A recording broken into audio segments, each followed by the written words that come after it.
자, 안녕하십니까. 글로벌 디펜스 뉴스 팬 여러분. 생명을 살리는 방송, 나라를 살리는 방송, 세상을 살리는 방송, 영혼을 깨우는 방송, 글로벌 디펜스 뉴스입니다. 자, 이번 시간은요, 10월 한반도 대격변론의 실체, D-Day 10월 16일인가 오늘 뭐 이런 이야기를 해보도록 하겠습니다. 이 영상은요, 글로벌 디펜스 뉴스와 성상훈의 국내 정세 분석 양쪽에 올려드리겠습니다. 양쪽 다 가셔가지고 좋아요, 구독, 신청, 알람 등록, 종모양 클릭하시면 되고, 후원하실 분들은 영상 하단에 제목을 클릭하시면은 후원하실 수가 있습니다. 자, 군무원 절반의 권총 지급을 한다. 이게 4월 27일 날 기사인데요. 그 전시 임무를 고려하여 생존성 보장이 필요한 직위에 총기를 지급한다. 이게 올해 4월부터 이제 전쟁 준비가 들어갔다는 이야기입니다. 그리고 7월 16일 날은 군무원들한테 사격 훈련을 시켰고요. 이제 권총 지급된다는 건데, 미군에 배속된 통역 병사인 가추사들한테도 권총 사격 훈련을 실시했고, 앞으로 권총을 지급할 계획이라고 합니다. 이게 무슨 이야기냐면, 지금 이제 북한은 올라간다는 이야기입니다. 위험 지역에 들어가니까는 호신용으로 권총을 주는 거죠. 자, 주한미군 지금 전원 방독면 착용하고 훈련하고 있고요.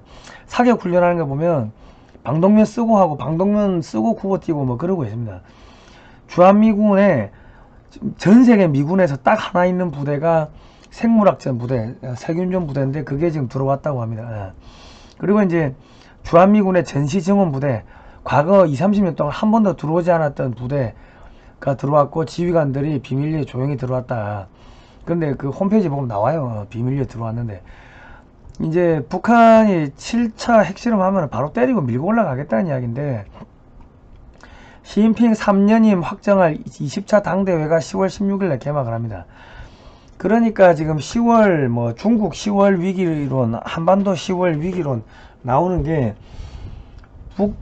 미국이 10월 16일날 밀고 올라가는 거 아니냐, 뭐 그런 이야기가 나오고 있는 겁니다. 왜냐하면 지금 미국의 중간선거가 11월 8일인데 민주당이 인기가 별로 없습니다. 지금 이제 뭐 인플레이션법 해가지고 뭐 보조금 뿌리고 하니까 뭐 한국 기업, 일본, 뭐 유럽 기업들이 뭐 미국에 투자하고 하니까 조금 인기가 올라갔는데, 10월 중순 전에 북한을 접수를 해야지 한 2-3주 정도는 그 CNN 언론 동원해 가지고 우리가 그 북한의 핵 문제를 해결했어요, 뭐 이런 이야기를 할 거 아닙니까? 그리고 북한의 저렴한 물건이 앞으로 수입이 될 겁니다. 물가가 낮아질 겁니다. 뭐 이런 이야기도 하겠죠. 그리고 민주당이 공화당의 트럼프는 김정은이하고 뭐 러브레터 받고 내통만 했지 한 게 아무것도 없습니다. 그런 이야기를 할 것 같으면은 10월 중순 전에 북한을 접수를 해야 되는데, 선거에 이용해 먹으려면요, 중국이 10월 16일 날 시진핑 3년임 하니까 이때 밀고 올라가면은 중공군이 못 움직일 거다, 이런 이야기가 나오는 거죠.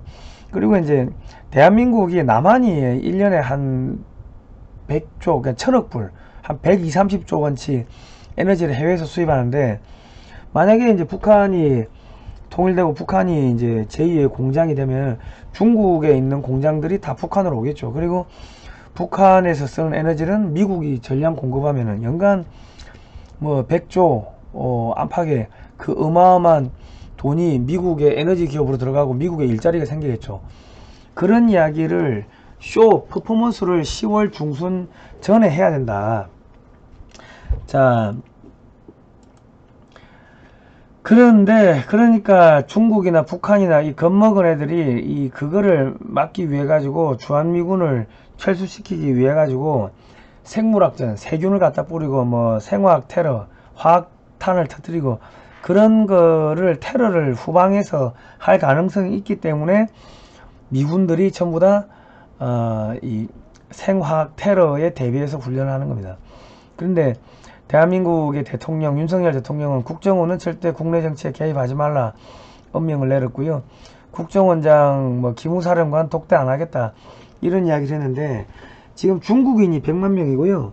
종북 주사파가 200만이고 그 중에 북한의 지령을 받고 있다고 계속 우리가 방송 여러 번 했는 민노총이 약 100만 명입니다. 그리고 미국과 유럽에서 중국 공산당의 스파이 기관으로 지목돼서 퇴출당한 공작원이 23곳입니다. 그러면 대한민국의 이 스파이들이 다 민간인으로 위장해가 들어와 있는데 국내 정치에 개입을 안 하면은 국정원이나 기무사가 국내 정치에 개입을 안 하면 그 어떻게 간첩들 잡아냅니까? 어떻게 생물학전 테러를 막을 수가 있습니까? 예. 정치에 개입하지 말라고 했는데 자 보세요. 중국 공산당하고 한나라당 그 민주연구원 민주당의 민주연구원이 중국 공산당하고 이미 2009년과 2017년에 2019년에 업무교류 협약을 맺었습니다. 그리고 한나라당은 2015년에 이제 그 여의도 연구원이 중국 공산당 산하 차하얼 학계와 업무교류 협약을 맺고 뭐 이것저것 했는데 박근혜 정권의 유라시아 이니셔티브 관련을 논의를 했대요. 근데 이게 1대1로에 참여를 하는 거라고 합니다. 스리랑카처럼 우리나라 부도날 뻔했죠. 그리고 추미애 민주당 대표가 2017년 11월 2일날 중국 공산당이 주최한 세계 정당 고위급 회의에 초청받아 가가지고 손들고 선서까지 했죠. 기조연설을 하고. 그리고 국민의힘의 김재원 최고위원이 국민의힘은 친중이다. 국민의힘과 중국 공산당은 자매기를 맺어서 20년째 활동하고 있다. 이런 이야기 했고, 신동욱 더불어민주당 당명 김일성 회고록 세계와 더불어와 50% 똑같다 표절했냐 뭐 이런 이야기 했고, 중국 인민일보가 박근혜 대통령이 사드 배치하니까 2016년 8월 15일 날 박근혜 대통령 탄핵될 수도 있다 이런 이야기를 하자마자 2016년 11월 28일 날 중국 친박 수뇌부가 박근혜 대통령 하야하라 뭐 이런 이야기를 했고요. 그러니까 새누리당의 친박 수뇌부가 중국 공산당이 지령을 받고 움직이는 그 단체라는 것들이 여기서 드러난 겁니다. 그리고 2017년 1월 4일 날 송영길 등 민주당 의원 8명이 중국의 왕이 외교부장을 만나가지고 야 박근혜 끌어내리고 야 민주당이 정권 잡게 해주면 사드 배치 안 할게 이렇게 이면 합의를 했다는 뭐 새로운 증언들이 나오고 있고요. 아니다 다를까 1월 29일 25일 있다가 중국 정보기관이 촛불 집회에 유학생 몰래 참여시켰다 뭐 이런 이야기 나왔죠. 6만 명 7만 명 있는 중국 유학생들이 촛불 집회에 참여했다.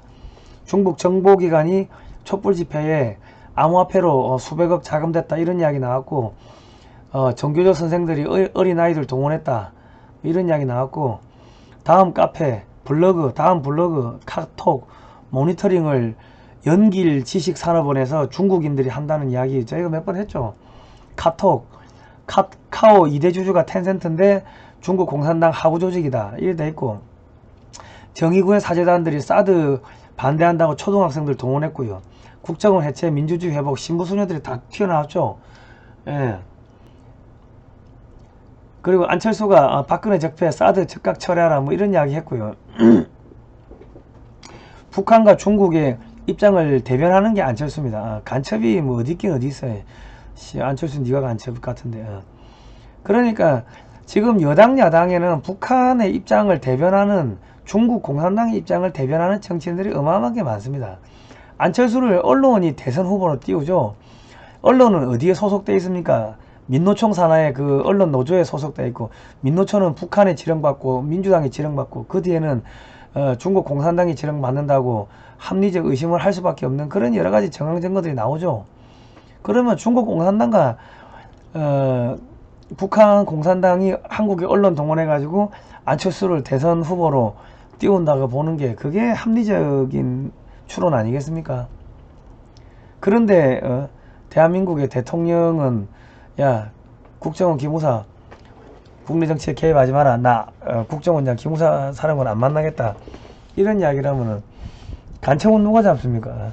지금 국정원 기무사 보고 나오는데 20년 걸린대요. 내가 어르신들한테 물어보니까 그 김대중 노무현 때 말단 직원들을 많이 뽑았기 때문에 지금 그 국정원이나 기무사에 있는 고위직들은 박근혜 때 이미 다 잘려나가고 살아남은 사람들은 다 김대중 노무현 때 들어온 사람들이기 때문에 누가 누군지 알 수가 없다는 거예요. 새로 만들어야 되는데 거기다가 그 기무사 직원들은 군인들은 군 계급 정년이 있어가지고 지금 은퇴한 사람들, 문재인 정권에서 잘려 나온 사람들은 복귀도 불가능하다는 거예요. 복귀하려면 대통령이 특명으로 야, 군 계급 정년 필요 없이 무조건 무조건 복귀해. 속된 말로 5년씩 문재인 정권에서 손해본 5년씩 플러스 알파 해주겠어. 뭐 이런 특단의 조치가 있어야 된다고 이야기를 하는데, 대통령이 기무사령관 안 만나고 국정원장 안 만나면 누가 국가안보를 책임집니까? 앞으로 여기 테러 생기면 그때도 안 만날 겁니까? 그러니까 이게 지금 국가안보를 너무 우습게 생각을 한다. 이게 윤석열 대통령하고 참모들이. 왜 그 참모들 옆에는 중국 공산당, 북한 공산당하고 연결된 애들이 또 포진하고 있으니까 그런 거죠. 여러분, 교회 가서 기도 열심히 하십시오. 지금 사람의 힘으로 후방에서 테러가 발생하는 것을 막을 가능성은 없습니다. 국정원 공작 비용이 얼마 안 돼가지고 뇌물 먹이고 밥 사먹이고 술 사먹이고 해가지고 돈으로 매수하고 이게 불가능하대요. 또 다 영수증을 쓰고 하니까 불가능합니다. 그래서 예산도 늘려주고 영수증도 안 쓰게 하고 옛날에 잘렸던 직원들 다 복귀시키고 그래 해야 되는데, 대통령이 국정원장 안 만난다, 기무사령관 안 만난다. 우리는 누구를 믿고 살아야 됩니까? 대통령 하나 보고 사는데 대통령이 국가안보를 포기하면 우리는 누구를 믿고 살아야 됩니까?